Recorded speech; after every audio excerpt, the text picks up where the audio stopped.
حضرت مالک بن دینار رحمۃ اللہ تعالیٰ علیہ فرمانے لگے کہ دمشق میں ایک بہت بڑی مسجد تھی جسے حضرت امیر معاویہ رضی اللہ تعالیٰ عنہ نے بنوایا تھا۔ فرماتے میری اس پہ آنکھ آ گئی، دل آ گیا، میرا دل کیا کہ میرا قبضہ ہو جائے نا کبھی مسجد پہ۔ سچے آدمی سچی بات کرتے کہتے ہیں کہ میرا دل کیا کہ مجھے متولی بنا دیا جائے مسجد کا۔ یہ سچے لوگ، اور سچ دیکھو کتنا، یہ سچ ہم نہیں بول سکتے، ان لوگوں نے اپنے اوپر کنٹرول کرنا تھا تو انہوں نے زندگی سچ بول کے گزاری۔ حضرت مالک بن دینار کہتے ہیں میں نے پورا سال اس مسجد میں نمازیں پڑھی، لیکن لوگوں میرا مقصد اللہ راضی کرنا نہیں، مسجد پہ قبضہ کرنا تھا۔ مطلب سال بیت گیا، عشاء کے بعد لوگ چلے گئے اور میں قرآن شریف پڑھ رہا تھا تو مجھے آواز آئی ہاتف غیب سے، کب تک تو لوگوں کو دکھانے کے لیے نمازیں پڑھے گا؟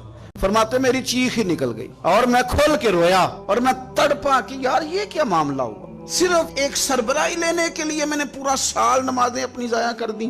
آپ فرماتے ہیں کہ پھر میں نے توبہ کی۔ آپ فرماتے ہیں کہ میں فجر کے فرض پڑھ کے فوراً اٹھا تو سارے نمازی میرے گرد اکٹھے ہو گئے۔ انہوں نے کہا حضرت جی آپ نیک آدمی ہیں، سال ہو گیا دیکھ رہے ہیں مسجد میں ٹائم زیادہ دیتے ہیں، لہذا چابیاں بھی آپ ہی رکھ لیں۔ تو آپ فرماتے ہیں کہ پھر میرے آنسو بہہ گئے، میں زور سے رویا تو مجھے کہنے لگے ہم مسجد دے رہے ہیں آپ رو رہے ہیں۔